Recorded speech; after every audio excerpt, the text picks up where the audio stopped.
बालिका बहू, तेरी शादी होने वाली है अगले महीने। ये बस्ता उठाकर कॉलेज जाना बंद कर दे अब। अरे कैसी बात कर रही हो, अभी उसकी उम्र ही क्या है। इतनी जल्दी शादी करने का फैसला मैं नहीं लेने वाला। फैसला लेने के लिए तुम्हें कहा किसने है?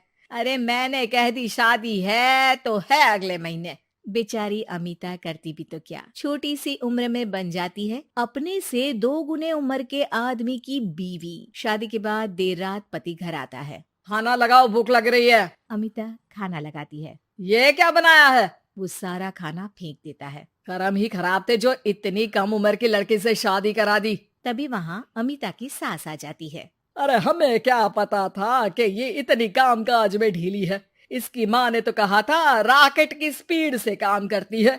अमिता को आए दिन ससुराल में ताने, गालियां और कभी कभी तो मार भी पड़ती। सुन जा, अपनी माँ को बोल 50,000 रुपए भेजे, फ्री में नहीं रखना है तुझे।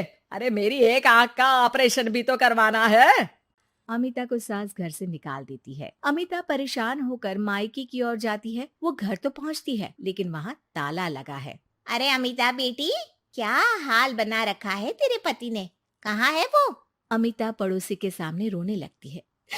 मुझे नहीं जाना उस घर में चाची।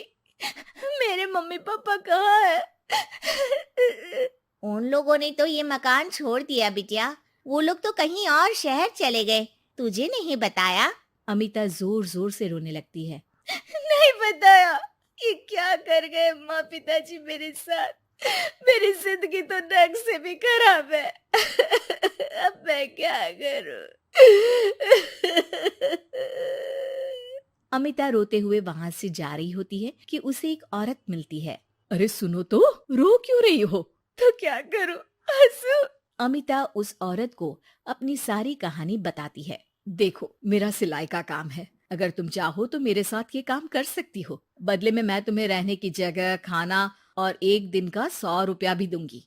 अमिता कुछ सोचती है और फिर उस औरत के साथ चल देती है। अब क्या था, अमिता की जिंदगी अपने मायके और ससुराल से दूर एक नए सिरे से शुरू होती है। रहना खाना फ्री होने के कारण अमिता रोज का पैसा बचा लेती। वो आसपास के लोगों के भी कपड़े सिलने लगी। और एक दिन सिलाई सेंटर की एक औरत कहती है, अरे वो साड़ी की कंपनी है ना, वो बिक रही है। पास बैठी अमिता सारी बात सुन रही थी। हाँ हाँ, बिक तो रही है, लेकिन उस बंद पड़ी मनहूस कंपनी को खरीदेगा कौन? तभी तो इतनी सस्ती बिक रही है, लेकिन कोई खरीदार नहीं है फिर भी। कितने की बिक रही है? अरे पूरे 5 लाख में मशीनों के साथ।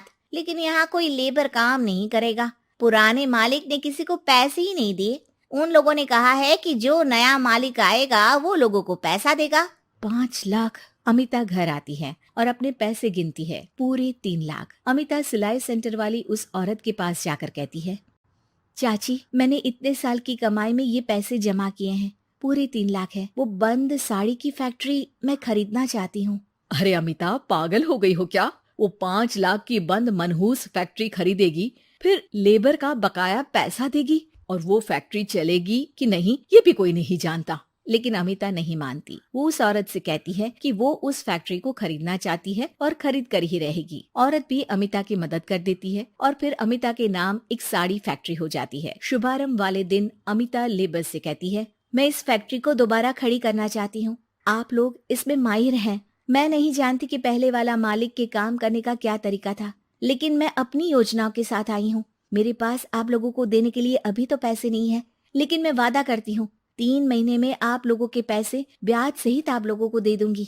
और ये क्या बात होती है? हम सारा दिन फिर से काम करें और पैसे ना मिले तो हम खाएंगे क्या? सिर्फ 3 महीने की बात है। वैसे भी आप लोग बिना काम के यहाँ नए मालिक के इंतजार में बैठे ही थे। मैं काम करना चाहती हूँ और 3 महीने में सारे पैसे देने का वादा भी करती हूँ। लेबर आपस में सलाह करते हैं और अमिता की बात मान लेते हैं। सिलाई सेंटर से मशीन, सिलाई और कपड़े के ज्ञान में माहिर हो चुकी अमिता सभी के साथ मिलकर खुद काम करती। शहर और दूसरे शहरों में घूम घूम कर साड़ी का डिजाइन दिखाती और ऑर्डर लेती। अमिता को कई जगह से ऑर्डर आ जाते हैं। कई लोग उसके काम को सराहते तो कई आलोचना भी करते। अरे बड़े बड़े व्यापारी बैठे हैं, यहाँ तू कहाँ टिकेगी? लाओ दिखाओ कैसी साड़ी बना रही है तुम्हारी फैक्ट्री। अमिता उन लोगों को साड़ी के डिजाइन दिखाती है कि तभी वहाँ व्यापारी की बीवी आ जाती है। हाय रे, कितनी प्यारी साड़ी है ये। बड़ी महंगी लगती है। मेरे लिए ले लो ना जी, और हाँ, अपनी दुकान में भी रख लो इसे, बहुत बिकेगी मैं कहती हूँ। अमिता मुस्कुराती है।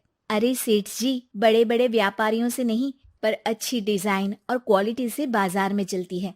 अब बताओ कितने का ऑर्डर है आपका? धीरे धीरे अमिता का आत्मविश्वास और बढ़ता है। बड़े बड़े ऑर्डर्स के लिए वो खुद लेबर्स के साथ मिलकर सारा दिन सारी रात काम करती, और फिर वो दिन भी आ जाता है जब अमिता को लेबर को पैसे देने होते हैं।